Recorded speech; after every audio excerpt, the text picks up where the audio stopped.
So, Nikita, for all of our listeners who may not know who you are or what inclusive psychotherapy is, would you mind telling us a little bit more about yourself and your brand? Absolutely. So I'm a registered psychotherapist and a registered social worker licensed provincially in Ontario and federally. So I am the founder of Inclusive Psychotherapy, which is a practice where we provide therapy to individuals and couples. Specifically for myself, I specialize in high functioning depression, high functioning anxiety, helping my clients navigate dual cultural identities, self esteem, people pleasing, perfectionism, and any specific like mental health concerns that are quite specific to the children of immigrants community. That's sort of my niche. But I work mostly with young adults and adults between the ages of 20 to 45. Mhm. Out of all the types of therapy that you can provide for people, how did you develop this niche for children of immigrant parents and high functioning individuals? Yeah, no, that's a really good question.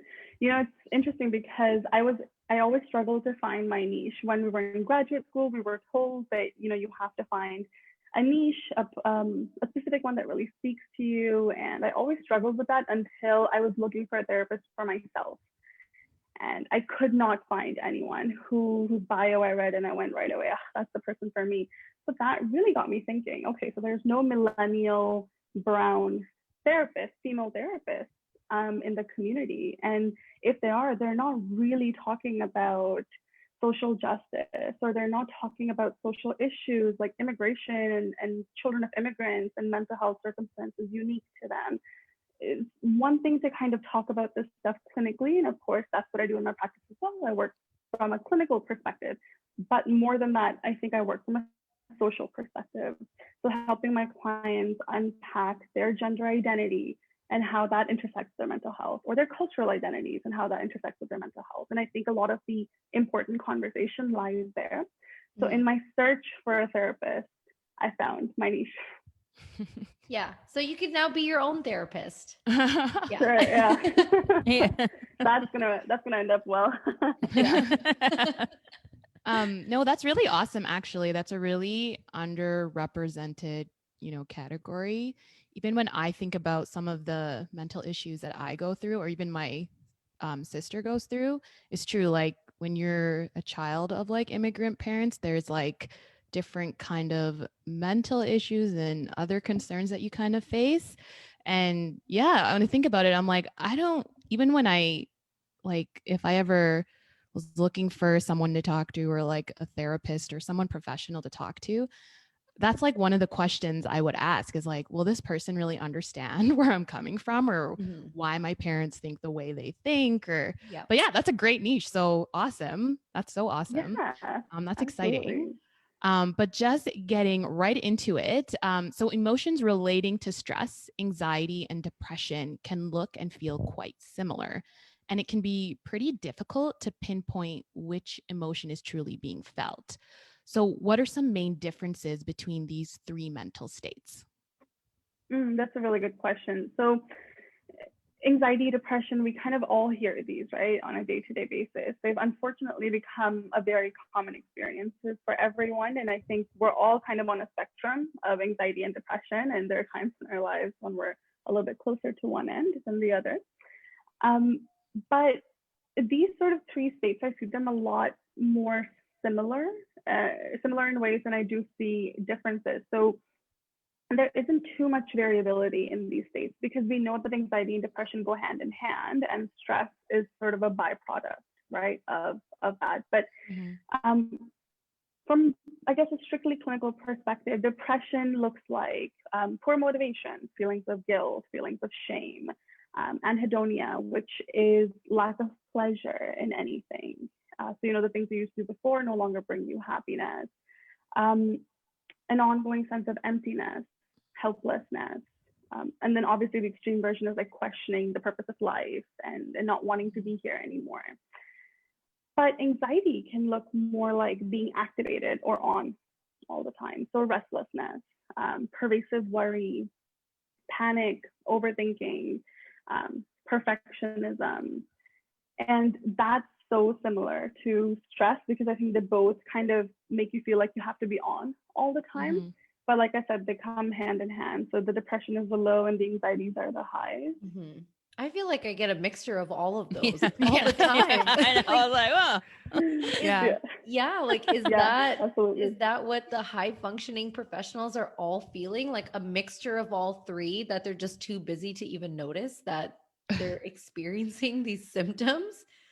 That's crazy. Yeah, it could be, I mean, I don't want anyone to listen to this or watch this and feel like they're, oh my gosh, I have anxiety and I have depression. Yeah. But I think, like I said, we all have so many elements of these Mhm. that it's not that uncommon to go through, I guess, life or like 25 or 30 or 40 years of life without having felt these states at any given time. Yeah. They're very common, but it's more about, well, it becomes problematic when it's for a long period of time and there's no Yeah. changes. Yeah. What is a high functioning professional? And do optometrists and optometry students fit into this description? Yeah, so another good question. So, I was thinking about this one. And so a high functioning professional is basically someone, we can say with high intelligence, high intellect, great problem solving skills, someone detail oriented, very sort of logic based type of thought process and narrative in life. So by that definition, I would say that optometrists and optometry students are quite high functioning because I think it takes a certain level of intellect and orientation to detail, right? And like a logic based thought process that comes with doing what you guys do. So I think that's absolutely true. Now, a high functioning stressed out person or a high functioning person with high functioning anxiety or depression, that looks a little bit different because if you're experiencing high functioning depression or anxiety, you may be able to function at a higher level in life, in your activities of daily living or your core functions of life than someone else. So not that your anxiety is not as debilitating as it is for someone else, it's just you have become really good at masking it. So you show up to work, you see all your patients, you do whatever you need to do, you go home, you show up for your partner, you show up for everyone else. But at the end of it, like there's nothing left for you to give to yourself. And you just feel like you have to take off all of these masks that you've kind of layered on throughout the day. So you can't be authentic in life and you don't really feel like you belong, where there's that sense of emptiness that I was talking about earlier. But that high functioning anxiety, for a stressed out professional also can look like, if it's not panic attacks, it can look like people pleasing behavior or aiming for perfection, need for control, while silently suffering from insomnia, poor appetite, skin picking, right? That's a really common one with the high functioning professionals that I work with, like skin picking around the cuticles or the lips, hair pulling when you're concentrating. So all of these things are so common, and this is like that package of high functioning anxiety. Yeah, everything that you mentioned sounds really common. Not only for myself, but even like people we know, behaviors we've seen, on the exterior, even that sounds pretty common in optometry school, at least. And for some of the, coworkers that we have. So yeah, I agree. We definitely fit into that category of high functioning professional. I'm getting flashbacks of optometry school right now. Oh god.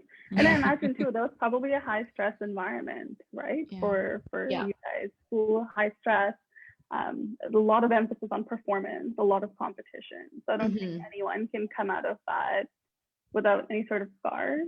But if you really think about it, a lot of us aren't really taught effective stress management. So these things catch up with you really, really fast, especially in high-paced environments like optometry school. Yeah. I was gonna ask if I was just gonna ask if nail biting was a part of those behaviors, because I am a huge nail biter. Like I don't even notice it sometimes. I'll just be like so it's just like, oh no. But no.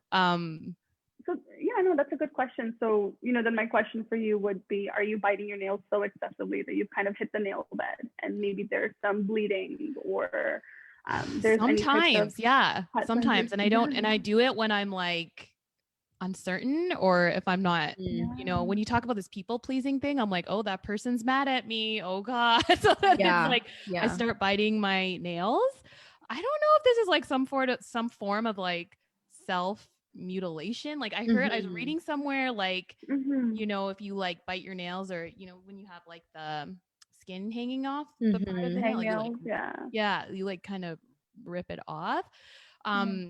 But yeah, like I was just reading that somewhere. I can't remember what article it was, but I was just like, oh, but No, that's a really good question, right? So that's very common too, the constant nail biting, because I think it's more that you're doing it absentmindedly, right? When mhm. you're anxious, like you said, you're worried, Yeah. you're at it before you even realize it. And it's Yeah. sort of the same with the nail picking, right? Yeah. Someone could Mhm. sit there for hours and either pick at their skin on their face or their Mhm. nails, and this is so common for my students around exam time. Mhm. Um, Yeah. so these are all sort of a combination of impulse control behaviors, and also those fueled by anxiety and worry. Mhm. Yeah. I think it becomes more self-harming when you kind of go into this territory of consciously picking away and inflicting pain upon yourself, Mhm. right? So Okay. if I dig really far down into my cuticle and there's a lot of blood, this is getting really gross. Um, I know. I was just like, oh God, like It's people are getting gonna be like, gross, what but is we this?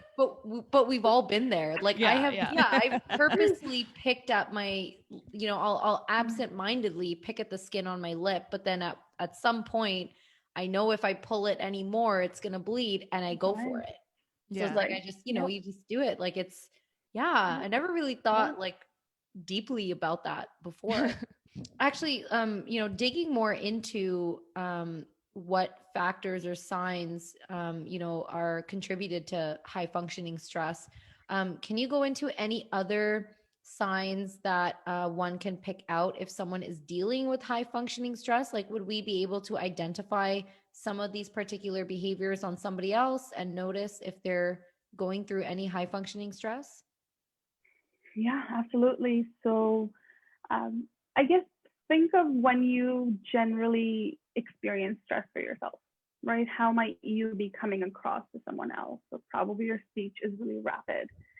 Your shoulders might be really tight and hunched, right? You might have like flat affect, so just like a completely stoic face. You might seem really irritable. You might be very sort of snappy.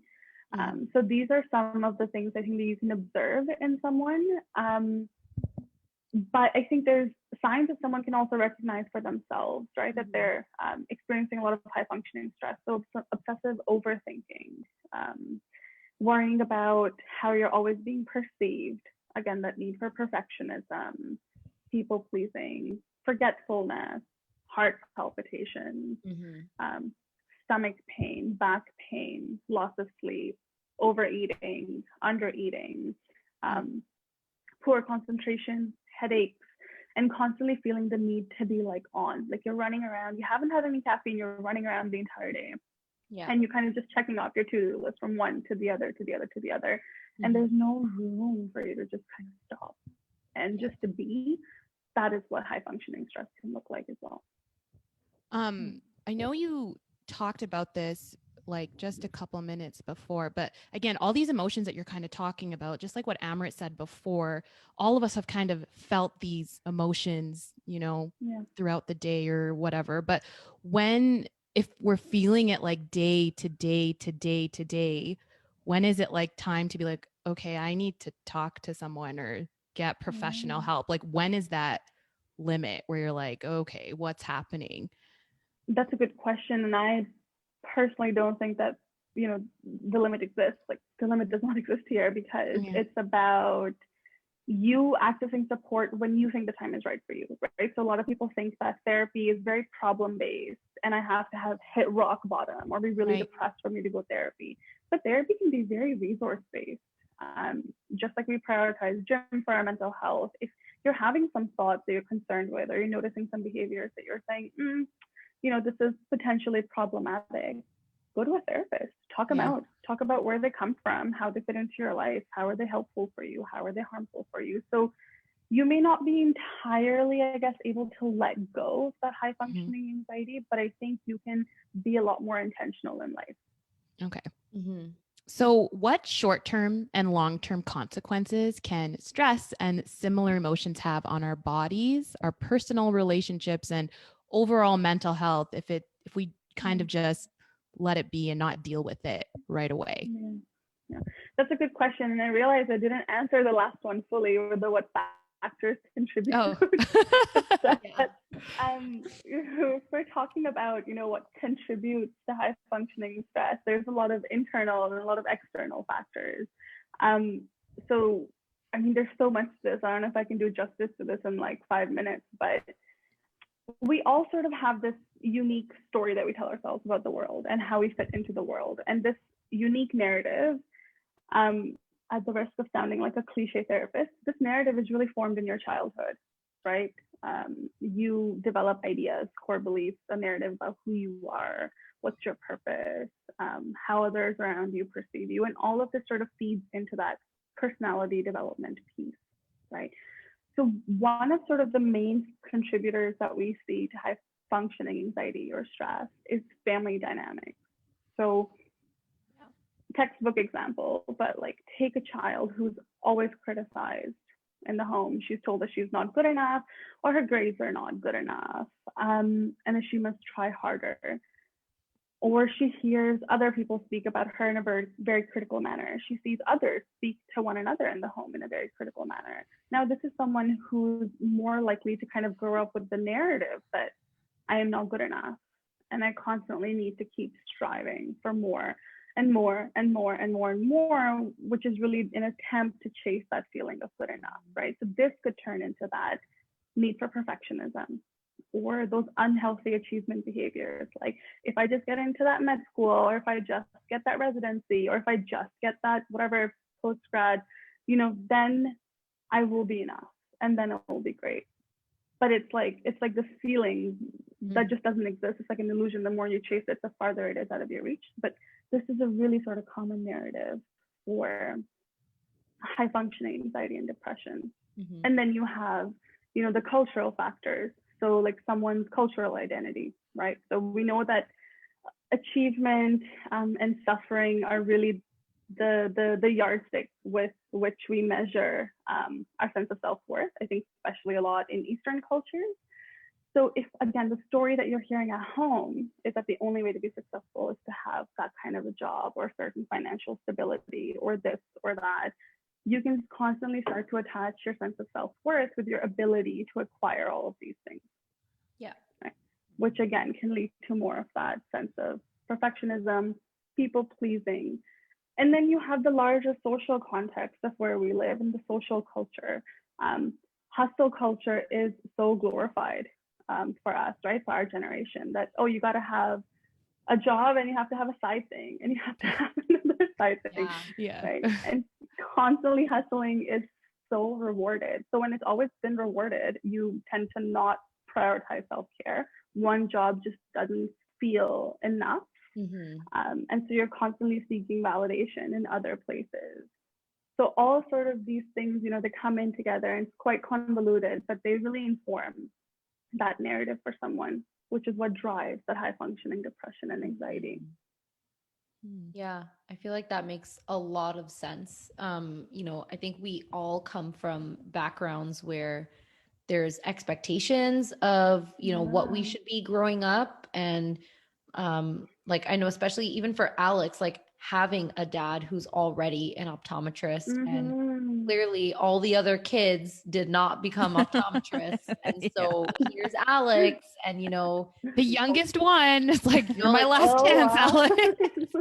Yeah, like that's a lot of pressure too, to always be like, okay, well, my timeline in life has already, half of it's already been kind of determined based on the expectations of parents, the expectations of siblings, because they're like, well, we ain't gonna do it, so Alex.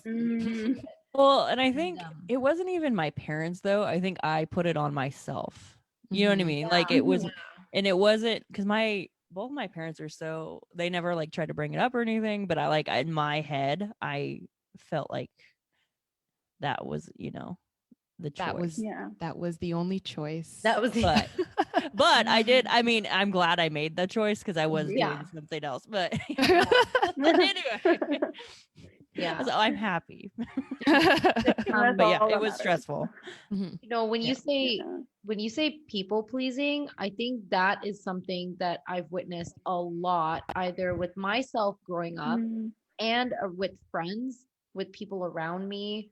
A lot of people, I think, are internal, right? Like there's always that worry that, well, if I don't take this extra step for this one person, you know, what are they going to think of me? And I need to make sure that I can make this connection with this person so that they don't get mad at me, they don't get upset, they don't get angry. And it's really tough to find a place in your life where you can stand up and just be like, you know what?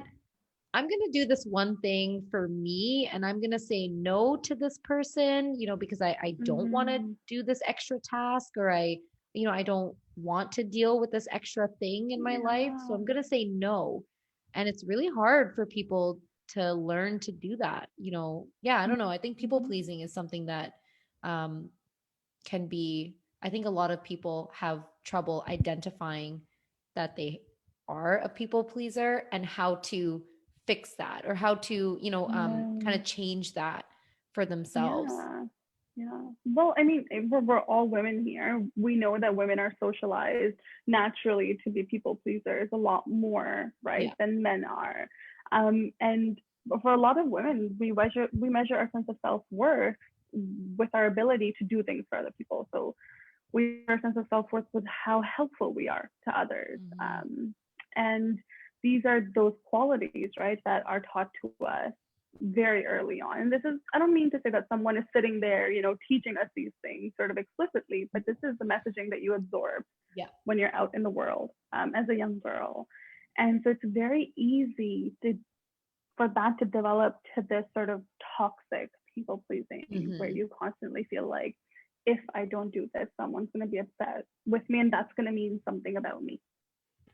Okay, so Nikita, what short-term and long-term consequences can stress and similar emotions have on our bodies, personal relationships, and overall mental health if we don't deal with those kind of emotions right away? We know that now there's a really there's huge body of research and evidence behind the mind-body connection, right? So what happens up here really impacts what's happening here in your entire nervous system. So we know that ongoing chronic stress has shown significant sort of reduction in someone's immunity. So you have higher chances of developing disease because stress gets in the way of your body's ability to produce white blood cells, affects digestion, blood pressure, all of those things. It's actually really interesting. There's a study, I think, out of some Ivy League in the States where they measured undergraduates and their stress levels during the exam season for 3 days. And they noticed that it took almost, I think, 2 months for the white blood cells to come back to Wow. normal after just 3 days of exam stress. Wow. Oh my God. Yeah. Yeah. So now imagine if you're constantly living in a state of chronic stress, what that kind of does to your body. But then there's also things like I was saying earlier, headaches, stomach pains, ulcers, tightness in chest, tightness in your shoulders. I mean, how many of us have gone for a massage and the masseuse has told us that we have like our shoulders are like Mhm. bricks, Yeah. right? And you have more severe cases of any type of chronic illness as well, right? So here's the thing with emotions and mental health, and this is what I tell all my clients, the more you squash it down, the harder it's going to come back. Mhm. And it's going to find ways to come back, right? It's kind of like a dog that you didn't want, but now you have, and you have to feed it, and you have to kind of play with it. You have to give attention to it. Otherwise, it's going to bite your leg off. Mhm. And emotions are exactly the same. The number one thing that I kind of tell my clients is dealing with it right away. It doesn't even look like you need to kind of just get rid of it. It could just look like you becoming more mindful of yourself, right? Becoming more intentional. Yeah. So it's with not like a yourself. quick fix, right? This is kind of, I wish. something that you have to work on and deal with every day. So Yeah. yeah. Yeah. I do say Right. that I had a headache basically the first 2 years of optometry school. Like I Oh constantly my kept God. Excedrin in the market Yeah. by buying it. Yeah. Oh But God. I'm sure you guys remember how much Excedrin I was taking every Yeah. day. And Alex would get massages a lot too. Yeah. And from the shoulder pain, the back pain, and I'm feeling that now too. I feel like my shoulders are always tensed up. It's like Mm-hmm. everything that you're saying today, Nikita, is like I'm just listening to it, and it's like you just know what's in my soul. Like it's like you just literally said what my entire life feels like. It's like all these Yeah. emotions and all these signs and symptoms Yeah. all at the same time. And to me, it feels normal. Like, and Mhm. Mm-hmm. that's the sad part, and that's the hard part to acknowledge, is that all of these symptoms are not normal. They're Mm-hmm. common, but they shouldn't be symptoms and signs that we are feeling every day. And yeah, so I hope a lot of the listeners that we have today can identify that with themselves too, now that we're actually speaking about these things out loud, and Yeah. kind of identifying what's going on with them and how they can take that next step to actually deal with it, and Yeah. yeah, and treat it. Yeah. Exactly. Even sort of dealing with it, clients will come to me and they'll tell me, well, I don't want to go there because I don't want to open that box, right? Or I'm kind Mhm. of happy functioning how I'm functioning, even though I know it's not conducive to my health, but I don't want to open this like Pandora's box of emotions. And if anyone listening right now is thinking the exact same thing, I want to propose an alternative, which is that you think you have nicely locked up this Pandora's box with all of like these like nasty feelings and nasty memories inside. And you think you have the key and you think you're out on the outside, but actually you just locked yourself in with the Pandora's box and you're trapped in it. It's already happening around you anyway. If you don't pay attention to it, it's going to seep out of the box and into your life, like back pain, chronic pain, stomach ulcers, whatever, right? Or you can choose to open that box and step out and put yourself in a position of power where you can look at all of this that's happening in your life and say, okay, this doesn't serve me anymore. Let's transform it. What are some tips or practice tools that you recommend for high functioning professionals to use in order to relieve daily stress? That's a good question. So I think first it has to start with recognizing and accepting, right? That, okay, there's something happening here that has maybe gotten out of hand or is no longer, like I said, working for you. And be really curious about what is the story that you're telling yourself about how you function in the world, right? So is the story that you're telling yourself that, that 6-figure or 7-figure position, that is sort of the way, the key to success and happiness? Or do your values look like something different? Prioritize therapy, right? Like I said earlier, you don't have to hit rock bottom to feel like you have to go to therapy. Therapy can be resource based. So find a therapist who has some sort of expertise in this and start a conversation. Any type of movement as well, of course, helps. I mean, I'm not going to sit here and preach that you should be doing cardio 30 minutes a day because I don't do that. I'm not that person. And especially for a high functioning, stressed out person, you're probably working a lot more than 8 hours in a day, right? So it's not feasible for you to go to the gym every single day. But that movement can even just look like stretching throughout the day, right? So in between patients, when you have 5 minutes, maybe 2 minutes, close your office door, stretch out your shoulders, stretch out your back, your legs, your arms, because we know that whenever we're in stress, our brain releases the stress hormones. They find a nice place to sit in our bodies. And until we do anything to intentionally release that cortisol or that adrenaline, it doesn't really go anywhere. So stretching can really help with that. Take 30-second breathing breaks, right? Or every time you go to the bathroom, or again, you have 2 minutes in between patients, close the door, find your breath. Is your breath really shallow? Is it really rapid? Are you feeling connected to where you are, right? All of these tiny, tiny things eventually start to chip away at the anxiety and the stress. it's sort of like drinking your 8 glasses of water. I don't think anyone sits there at 11:30 at night chugging their 8 glasses of water and saying, "Yep, I got my quota." No, whenever our bodies tell us that we're thirsty throughout the day, we get our glass of water and we drink it. Yeah. So we have to listen to our bodies in exactly the same way when it comes to stress and anxiety. Yeah. So hopefully that those are quick enough for even the high functioning students and professionals to be able to apply. Mm-hmm. Yeah, I think that's pretty fair. I mean, I've made an active effort to at least stand when my patient leaves, and I finish their chart while I'm standing.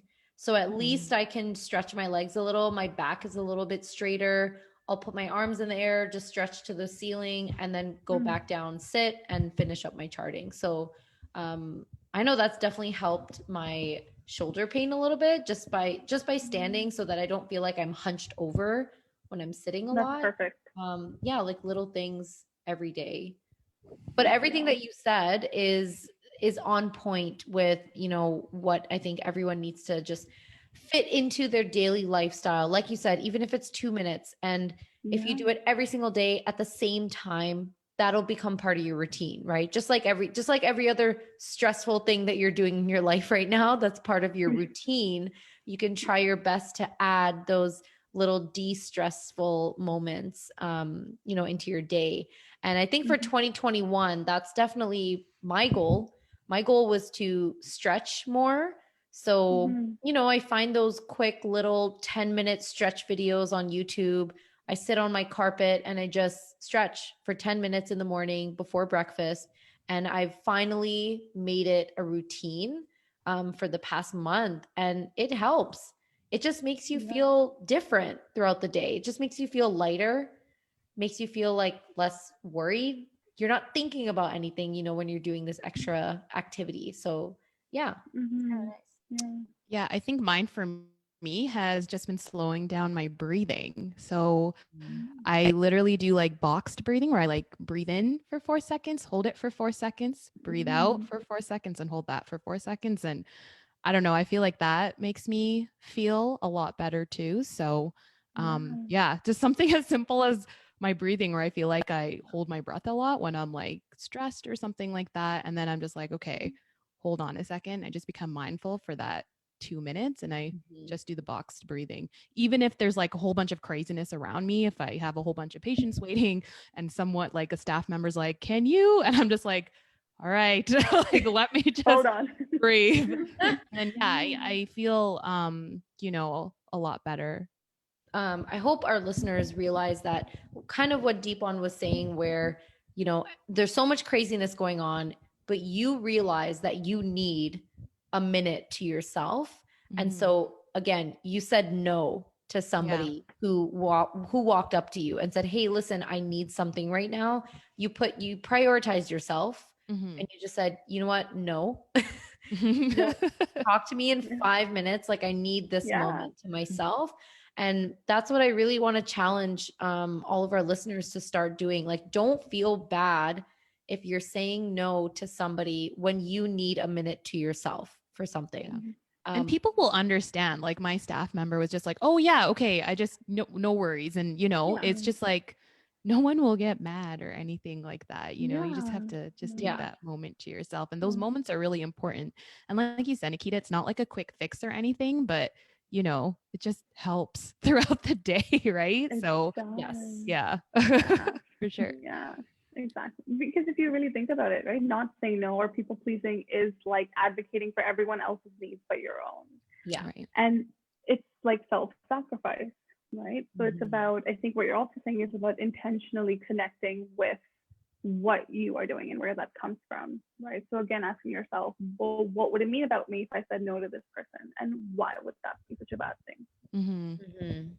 I do have another question relating to one of the earlier questions that we asked. But say if you are recognizing some of these symptoms in a friend or a family member, you know, obviously you can't force anyone to go to therapy or seek professional help, but what can you do as that friend or family member to support that person and let them know, like, hey, I'm here for you. Like, if you need me, I'm here, but you don't want to come off like Pushy. forceful or anything or Yeah. pushy. Yeah. And you know, you don't want to start an argument or something, but you're just like, I just want to let you know I'm here. You know? Yeah. Yeah. Yeah, no, that's a really good question. And you're right. There, it has to be done very gracefully so the other person doesn't feel attacked or criticized Yeah. or ambushed in any way. And so part of it is, recognizing that there's no one perfect way of doing this. It depends on the relationship between you and this other person and what the relationship or vulnerability looks like between the two of you. Right. So sort of a standard way that I like to tell my clients about is sort of opening up a conversation and saying, hey, I have something on my mind that I've been wanting to speak to you about for quite some time. Is now a good time? Right. So you're not assuming that they're always ready to listen to you. So that creates that culture of understanding and appreciation right off the bat in the conversation. And like you said it actually very well to be able to come in and say, I'm seeing this behavior and I'm wondering if you noticed it. I'm wondering if this has crossed your mind, or this is what it kind of looks like to me. Is that what's happening for you? Okay. And giving that person sort of that opportunity to speak before jumping in, because it's very it feels very disempowering and helpless to see a loved one experience something, right? Which can, I think, activate like the rescuer complex in us. So you want to step in and you want to rescue this person that you love, when you're also going to have to do a lot of work around sitting with the discomfort of not being able to pull that person out of their troubles, and to be able to say, hey, this sucks, but I'm here for you, and I'm here to help you unpack it if that's what you want. I'm here to help you find some psychoeducation online if that's something that you need. I can help you maybe set up a free consultation with a therapist, but you let me know whenever you're ready for support, and I'll be here for you, and sort of leaving the ball in their court. Right. I feel like that's definitely a nicer, more open and inviting way to ask someone if they're okay, rather than just saying, hey, are you okay? Because then I feel like asking, are you okay, can, like, that's the only way that I know how to ask someone how they're doing. If I'm worried about their behavior, or, if something's changing about them, I kind of realized asking, are you okay, is kind of an easy way out for them to avoid opening up. And they can easily just say, yeah, I'm okay. And then at that point, the conversation has kind of like shut down, right? Like at that point, you can't ask further questions because technically they're okay. Yeah. But I like how you just mentioned you can, let them know something's been on my mind for a while. Do you have time to talk about this? Let me know when you're open to talking about it. I think just the way that you worded it, this is the reason why we wanted a therapist on the podcast, because we've all questioned each other on how to approach this situation, and we don't know what's best. And so I think the way you worded it was like much better and just more inviting for someone to finally release whatever has been bothering them and just let it out on the table.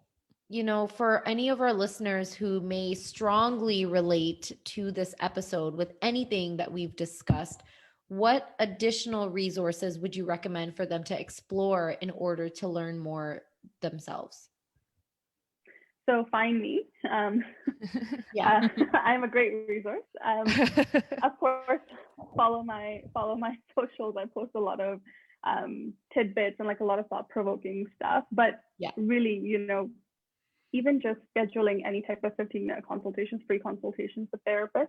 But something that I think can also be really helpful is the values exercise. And again, you can find my Instagram where I walk you through this values exercise. But for anyone listening right now, there's a very quick way to understand who you are and your narrative in the world. And that's by taking out a piece of paper and a pen and just going ahead and drawing a whole bunch of circles on your paper.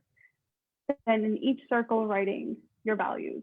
So money, health, friendship, relationship, whatever. Then taking a second to think about, on a scale of 1 to 10, how important is each value to me, with 10 being most important.